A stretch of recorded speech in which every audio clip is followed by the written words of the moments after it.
gerar nas nossas ações quando tivemos uma reação contrária do outro. Nós subimos e a pessoa baixa. Você percebe que no tom de voz e no volume da voz da pessoa, você precisa baixar, você excedeu. Então, é sabedoria divina para quê? Para a gestão dos relacionamentos. E se nós percebemos que há essa necessidade de sempre alinharmos aquilo que Deus quer para a família, que nós estamos aí para responder a um propósito, nós jamais vamos virar as costas para as pessoas, nós jamais vamos desprezar. Em que temos, e aí está o grande conflito, tu tens os pais que estão preocupados em meter comida em casa. Ainda diz, não, eu vos dou tudo. Eu vos dou tudo, nunca vos falta nada. Mas essa parte que ele não vê que está a faltar, que é o mais importante, é o que direciona o filho, na verdade, na justiça e na retidão. Quantos pais tiveram dificuldade em educar, em prover, garantir provisão para os seus filhos, extremas dificuldades, mas hoje tem aí filhos adultos que são brilhantes, porque sempre estiveram presentes aqui, a educar. Educar pais que falavam, olha, temos pouco, mas não temos pouco de recursos, mas temos muito de dignidade. Você via, eu lembro da casa da minha avó, a casa da minha avó, o chão era de barro, mas, irmão Betatela, da forma que aquela casa era organizada, tudo no seu devido lugar. Eu lembro daquela renda que faziam de, como é que chamam? Crochê. Tinha tudo, tinha na banca tinha uma rendazinha, tudo bem organizado, mas a nível de qualidade de vida ou riquezas não havia tanto, mas havia uma dignidade, havia educação, havia ensino, havia instrução, e isso fez com que ela depois tivesse filhos que fossem brilhantes naquilo que fizessem, e hoje pegassem o exemplo do pai e da mãe e replicassem para os seus filhos. Então, já não é, como no tempo da guerra, a prioridade de manter a provisão e a alimentação, mas hoje o grande desafio é educar, porque quantos pais estão aí, garantem todas as condições financeiras, todos os recursos necessários, mas hoje tem um adulto que dá trabalho. E ainda tem às vezes a situação de pais que se apegam demais aos filhos com a perda, ou com a necessidade que eles tiveram de ter uma certa ligação com seus pais, que depois também ficam com dificuldade de soltar os filhos. Posso tocar aqui um exemplo? Está vendo aquela mulher adulta que tem a casa, seu marido, e depois tudo é a mãe. É o pai. Sabe na infância quem foi? Na infância foi aquela criança que não conseguia desdobrar-se, ou não se desdobrava, porque sempre tinha o pai e a mãe aí para fazer por ele. Era sempre o queridinho, a queridinha. Amanhã adulta vai ser sempre a queridinha. A que tem a casa dela, mas sempre tem que ir na mãe para quê? Para receber aquela orientação, aquela instrução, mas ele já é mulher feita. O homem que já é adulto, mas decisões da casa dele, quem toma é a mãe. É a mãe dele. Aí está tocando naquele outro ponto que o pastor também trouxe, né? Deixará o homem seu pai e a sua mãe, mas nós temos visto que eles saíram, mas parece que também trouxeram o pai e a mãe em casa. E depois o pai não tocou assim, né? Passou nessa linha, né? E eu gostaria que o pastor também falasse, né? Essa questão de deixa o pai e a mãe, mas você leva o pai e a mãe, tanto de um lado como do outro. E depois diz que o meu melhor amigo é o meu pai, meu melhor amigo é minha mãe. Mas não deveria ser que o teu melhor amigo tem que ser o parceiro pelo qual você constituiu, porque há uma coisa que as pessoas parecem que não sabem da amizade. É possível você deixar o teu esposo, ex-marido, mas quando a amizade é verdadeira, dificilmente existe o ex-amigo, né? O amigo, porque há uma ligação muito forte da amizade. E nós, às vezes, o marido são marido, mas nunca são amigos. O meu amigo é a minha mãe, o meu amigo é o meu pai. Como para aqueles que ainda estão, tipo eu, né, que estão, não são, mas estão ainda solteiros na escolha. Às vezes o pai não abre muito, mas tem que falar dessa questão da escolha, de como é que uma mulher ou como é que um homem pode olhar na hora de fazer a escolha da mulher para dizer essa vai ser a mãe, minha mulher e a mãe dos meus filhos, esse vai ser meu marido e os pais e o pai dos meus filhos. Como? É algo que já se falou aqui algumas vezes, inclusive o pastor já falou várias vezes, que tem a ver com o quê? Tem a ver com a observância. O homem tem que ser observador, a mulher também. O pastor diz, faz olho de quê? Faz olho de chinês depois de casar, né? E os começam antes, né? Os olhos têm que estar bem abertos antes e observa os detalhes. Todo homem que tem, toda mulher que um dia diz, esse homem, eu pensava que era uma coisa, afinal é outra, ignorou os sinais no início. Sempre dá sinais, sempre. E uma das coisas que a paixão está aí, né? A paixão, ela vem, te empurra lá e depois te deixa, ela vai. Você fica lá. E se a paixão que te levou lá, acredita, depois vai ficar sozinho. E vai chamar por ela não virá. Não. Onde você foi se meter, eu não tenho nada a ver. Então, uma das coisas que o pastor falava sempre e fala é: observe os sinais, observe a forma como ele trata as pessoas que devem ter o maior, ou que têm o maior nível, ocupam o maior lugar na vida dele. Observa como é que ele ou ela fala com a mãe, como é que fala com o pai. Observa. Ali, a forma como ele trata a mãe dele, ou a pessoa que ocupa o coração de mãe na vida dele, é a forma como ele vai falar contigo. Não é outra coisa, é da mesma forma. E se queres que eu te motive ainda mais, se calhar não é da mesma forma, se calhar é 3 vezes mais. Isso não é motivação.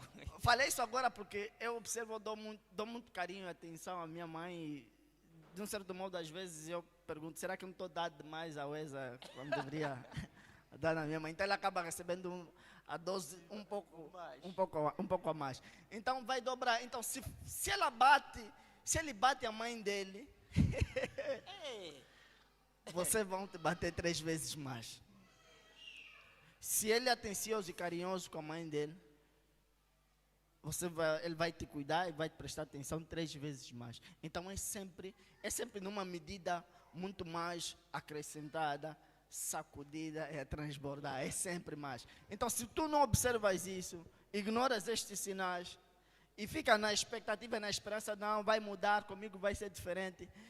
Toda pessoa que me diz isso, eu falo sempre, essa aqui é a voz de Satanás na tua mente, que está te dando uma esperança que nem mesmo a mãe dele, se calhar tem, de um nível de mudança e transformação, que nem mesmo às vezes os seus progenitores têm, e você tem, que lhe conhecem desde o ventre, você.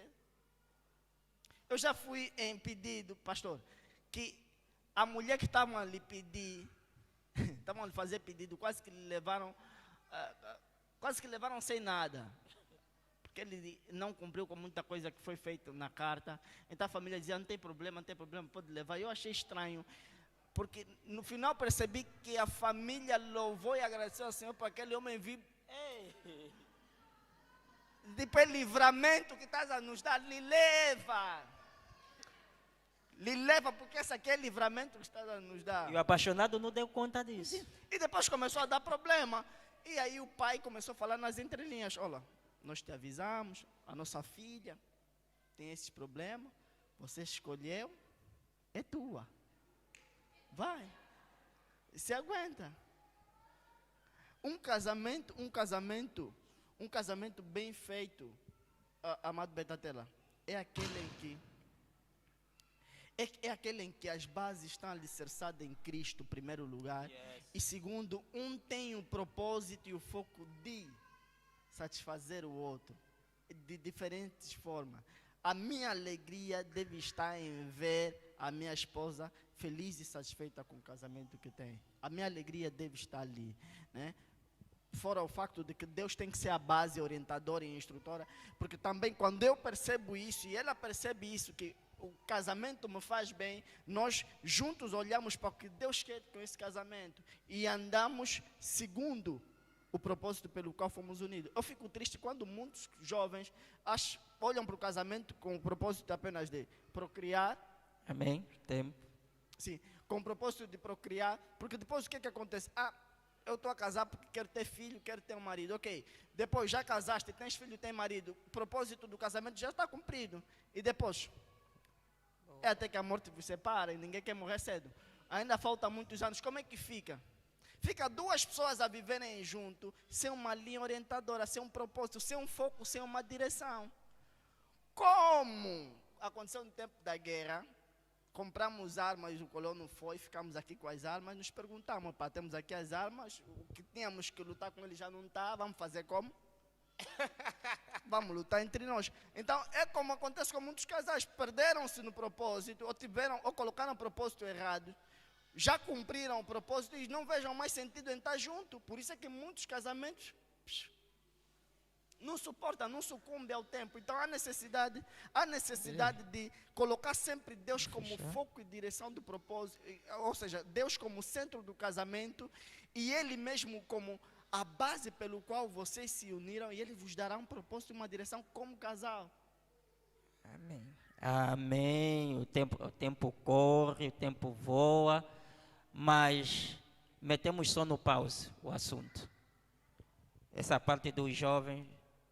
Pastor Paulo, a juventude também pode já vir te convidar para falar um pouquinho da juventude. Ainda estão solteiros, não é?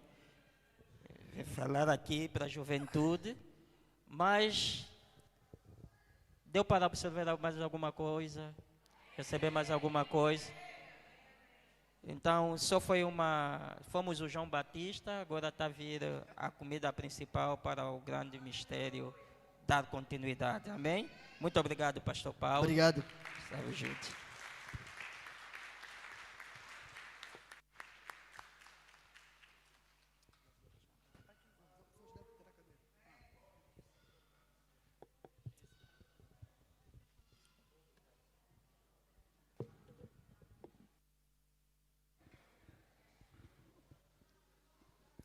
A paz do Senhor, igreja. A paz do Senhor, igreja. Vamos nos colocar em pé em nome de Jesus para louvarmos juntos ao Senhor.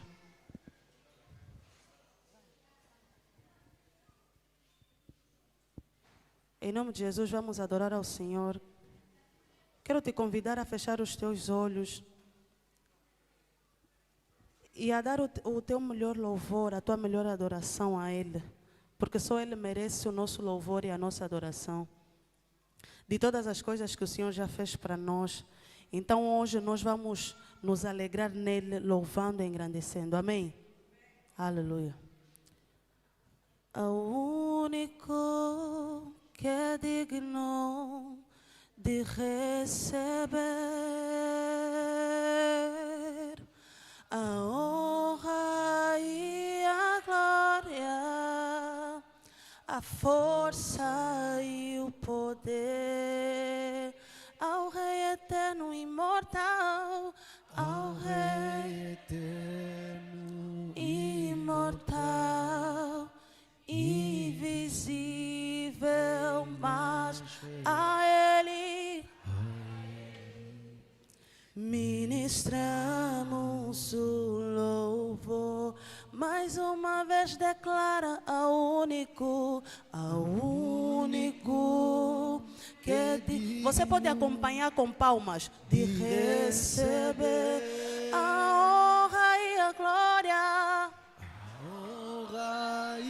e a glória, a força e o poder.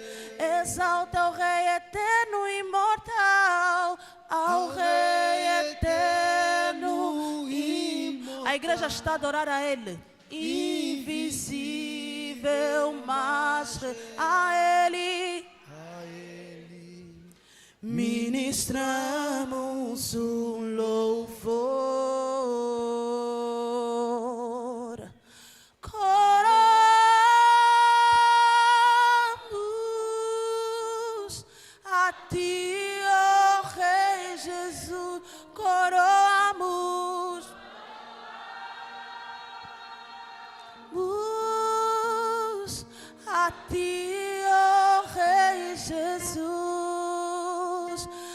adoramos o teu nome, nos rendemos aos teus pés,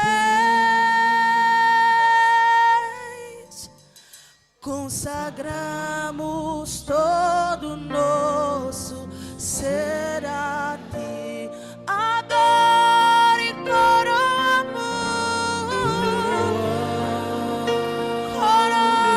Senhor. Nós coroamos a ti, ó Rei Jesus. Nós adoramos o teu nome, nos rendemos aos teus pés, aos teus pés, consagramos todo o nosso ser a nossa vida, consagramos, Pai, consagramos todo o nosso ser, a nossa vida, a nossa igreja, nós consagramos, todo o nosso ser, nós consagramos no trono da tua graça, consagramos todo o nosso ser aqui, nós coroamos aqui, ó Rei Jesus, nós coroamos aqui, ó Rei Jesus,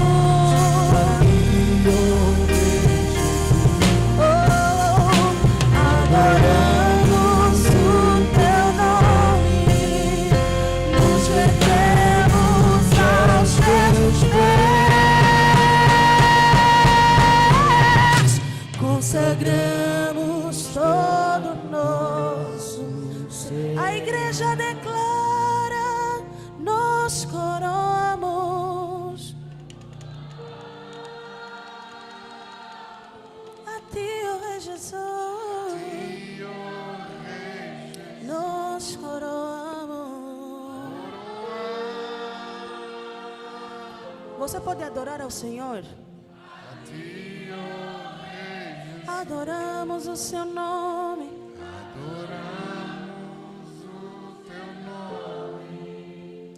Nos rendemos aos teus pés, consagramos todo o nosso ser a ti.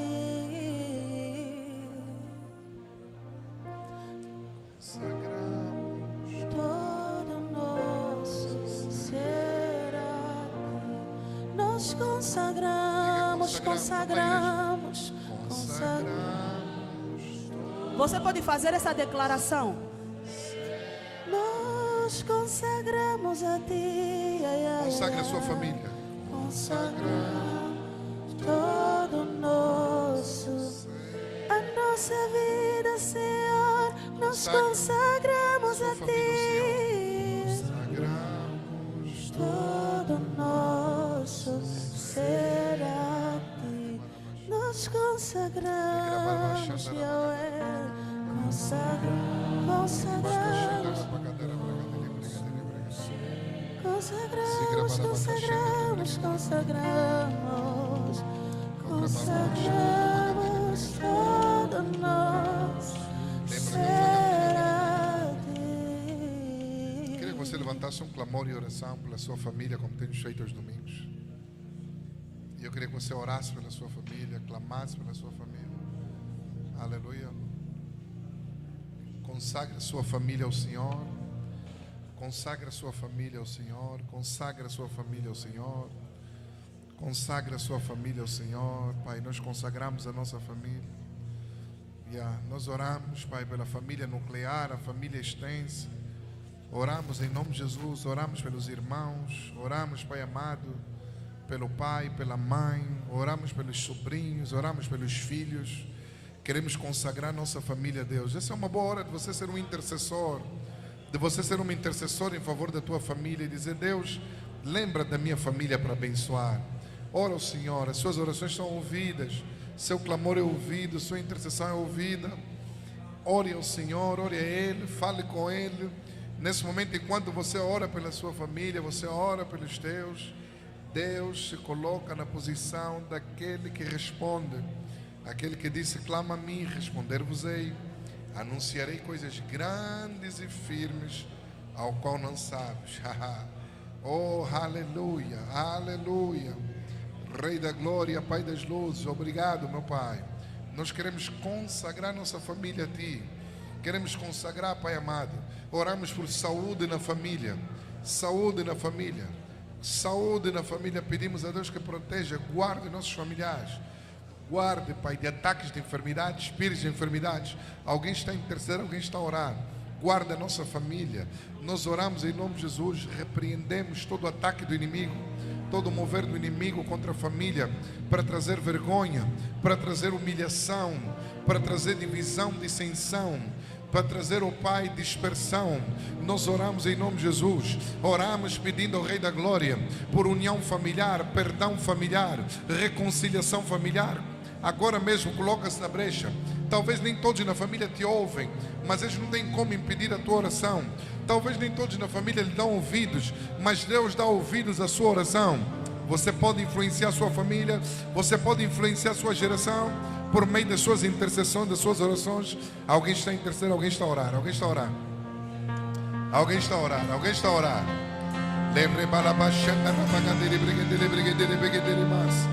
Alguém está a orar. Alguém está a interceder. Pai, nos levantamos em oração pela família. Guarda nossos filhos, guarda os sobrinhos, guarda a próxima geração. Livra a nossa família do álcool, o alcoolismo. Livra a nossa família das drogas. Livra a nossa família, Pai amado, dos vícios, da perda. Livra a nossa família, Pai amado, da desgraça, da miséria. Livra a nossa família, Pai, do fatalismo. No nome de Jesus Cristo, alguém está a interceder. Entre em oração e ore. Interceda pela sua família. Ore pela sua família. Clama pela sua família. Pai, oro pela minha família. Talvez você diga: minha família não merece, minha família é terrível. Meu irmão, todas as famílias têm os seus problemas. Hoje é para orar pela família. Levanta-te em oração pela família.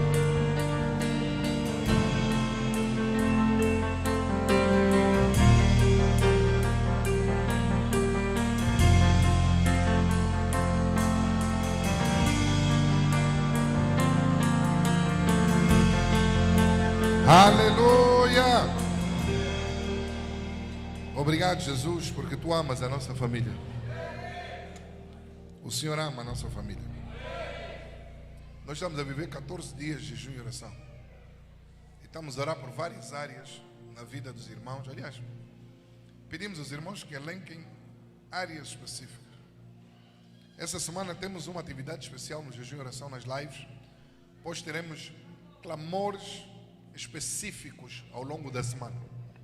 Se você ficar atento ao calendário hoje no grupo, nós vamos colocar assim, orações específicas em horários específicos. E vamos orar por diferentes áreas da vida da pessoa. Mas sinto de orar aqui por duas áreas na vida dos irmãos, duas. Aleluia. E a primeira é a vida sentimental dos irmãos. Eu queria que você levantasse um clamor junto comigo, vamos orar. Pai, nós levantamos em oração pela vida sentimental na vida dos irmãos da CC. A vida sentimental é fundamental. Toda má gestão e administração da vida sentimental pode arruinar a vida de uma pessoa. Mas queremos consagrar a vida sentimental dos irmãos. Eu queria que você fosse convidado a interceder e a orar. Porque enquanto você ora por todos, todos oram por ti. Levante-se em oração em nome de Jesus. Pedimos graça sobre a vida sentimental dos filhos e filhas da CC. Pedimos que o Senhor dê alinhamento, ajuste, o Senhor dê graça, em nome de Jesus Cristo. Todos solteiros em idade de casar, eu me levanto em clamor nesse dia, pedindo a Deus encontros divinos, parceiros de destino, parceiros do propósito, Toda mulher adulta em idade de casar em condições, eu levanto-me em oração, em clamor, para que possa encontrar parceiros de destino, homens alinhados ao propósito, para que haja um casamento na visão. Assim também todo homem em idade de casar, eu oro para que encontre parceiras de destino, mulheres alinhadas com propósito, para que possa então encontrar esse casamento. Peço a Deus e clamo por casamentos alinhados, casamentos no propósito, casamentos na vontade de Deus, levando um clamor em nome de Jesus nesse domingo pela vida sentimental dos irmãos. Nós oramos e clamamos por graça na vida sentimental, graça na vida sentimental, graça na vida sentimental, graça na vida sentimental, em nome de Jesus. Esse é o primeiro clamor. Durante 3 domingos, se você puder estar comigo, nós vamos orar pela vida sentimental todos os domingos aqui, durante 3 domingos. A segunda área que eu quero orar é a vida financeira. Nós vivemos num país que crescemos a ler que o país é rico e belo. De facto é rico, depende de que riqueza estamos a falar. E também é belo, depende de que beleza estamos a falar. Mas, quer queiramos, quer não, infelizmente, a realidade constatada nas vidas e famílias angolanas é uma realidade de dificuldades extremas. E nós vamos clamar pela nação, e assim também orando pela nação, nós estamos a orar em parte pelas famílias e pelos irmãos. Aleluia? Deus é bom. Então nos levantemos em oração. Pai, nos levantamos para orar pela nossa nação primeiro. Pedimos por essa terra, pedimos por Angola, pedimos pela nação angolana. Há dificuldades, Senhor. Há dificuldades extremas. Nós temos muita pobreza. É um país rico, Pai amado, em potencial, mas é pobre na vida das pessoas. Nós clamamos, Pai, por essa terra, clamamos pela prosperidade dessa nação, clamamos pela prosperidade dessa terra, clamamos pela prosperidade de Angola. Pai, nós rejeitamos a potestade, o principado da pobreza. Oh Pai, tem espiritualidade que opera e trabalha nas nações para propiciar subdesenvolvimento, para propiciar a pobreza, a falta e a escassez. Nós oramos, Pai amado, que se levantem homens revolucionários, homens visionários, agora mesmo no nome de Jesus. Que Deus levante lideranças visionárias, que pensam além do seu tempo, lideranças com espírito de sacrifício, espírito de serviço em prol da população.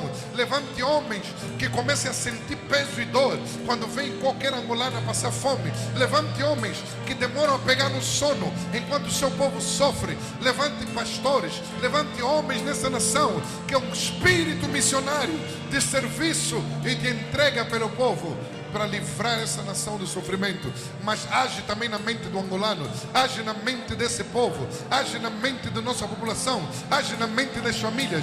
Repreendemos a pobreza, não apenas a financeira, não apenas a do campo, mas a pobreza na mente, a pobreza na atitude, a pobreza na reação, a pobreza nas ações, em nome de Jesus.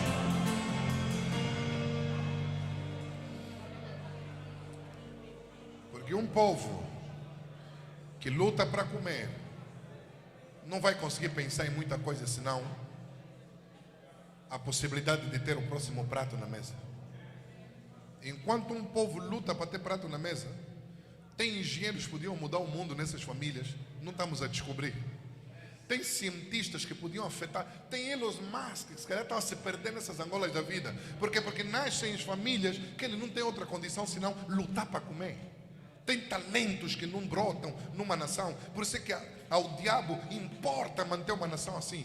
Mas nós precisamos de clamar a Deus, porque nós estamos de orar por uma terra que prospera, e os filhos da terra vivem essa prosperidade, experimentam essa prosperidade, sentem essa prosperidade. Eu queria que você levantasse um clamor. Pai, nós clamamos por essa terra, seja qual for a maldição, seja qual for a palavra proferida. Levanta essa terra, levanta essa nação, ergue essa nação, prospera essa terra e livra-nos, Senhor. Livra-nos da ganância, livra-nos da ganância, livra-nos da ganância, livra-nos da ganância, livra-nos da ganância, livra-nos da ganância, em nome de Jesus.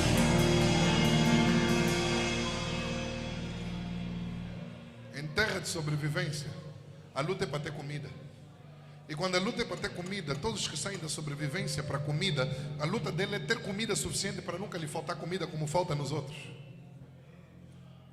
Então você tem pessoas que estão a sair de uma mentalidade de fome, que não conseguem se libertar da mentalidade que foi forjada na fome, quando ele está em posição de prover para os irmãos que não têm. A preocupação dele é: eu nunca mais posso voltar ali. Porque todos estão a lutar para sair da fome, para ir para a comida, e quando estão na comida não querem saber de onde um dia estiveram.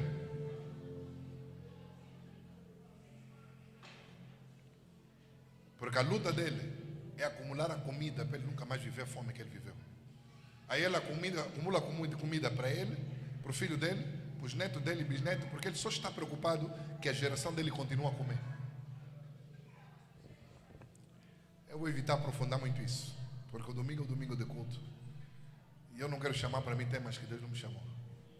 Amém? Se a mentalidade de sobrevivência, se o espírito de sobrevivência não sair desse povo, vai ficar difícil. Todo povo que o máximo que acontece com ele é lutar para sobreviver, sofre, geme. Não há muito o que se esperar de um povo que vive a sobreviver. Não há muito esperar de um povo que luta para sobreviver. E nós estamos numa nação que as pessoas literalmente estão a lutar para sobreviver. E nós estamos aqui. E na mesma nação que uns lutam para sobreviver, outros estão numa dimensão que você não consegue entender como é que é possível estar onde estão, no meio do mesmo povo, no meio da mesma situação. Eu quero deixar aqui claro, é preciso e é hora de quem governa essa nação, de quem lidera essa nação, entender que toda pessoa que é colocada em posição de autoridade é como um pai numa família, e ele tem responsabilidade sobre toda a família. É hora de entender que quem vai fazer a gestão da coisa pública, por mais, amados irmãos, que se projete, precisa de entender a responsabilidade coletiva que tem e o que ele carrega de responsabilidade em relação aos outros. Agora, se você for aí com a mente de que também tenho que fazer de tudo para nunca mais voltar no lugar da fome, então é a mentalidade do lugar da fome que está a te acompanhar no lugar da abundância. Não justifica a pobreza que esse país está vivendo. Permitam-me desabafar. Não justifica a pobreza que essa nação está vivendo. Não justifica o sofrimento que as famílias estão a viver. Não justifica o que as famílias estão a passar. É preciso chamar a responsabilidade. Eu oro para que as pessoas comecem a sentir, quem de direito sinta o que o país está a viver, o que as famílias estão a viver. Eu não estou a falar de outra coisa, não estou a falar de outra coisa. Estou a falar da realidade das famílias. Eu não estou a falar de você que está aqui no culto. Isso não te diz nada. Eu estou a falar de famílias que estão a sofrer. Para comer uma luta.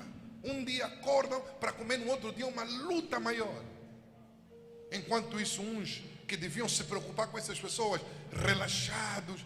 Mas eu não tenho problema com a prosperidade de quem prospera. Eu não sou invejoso. Pode prosperar, meu irmão.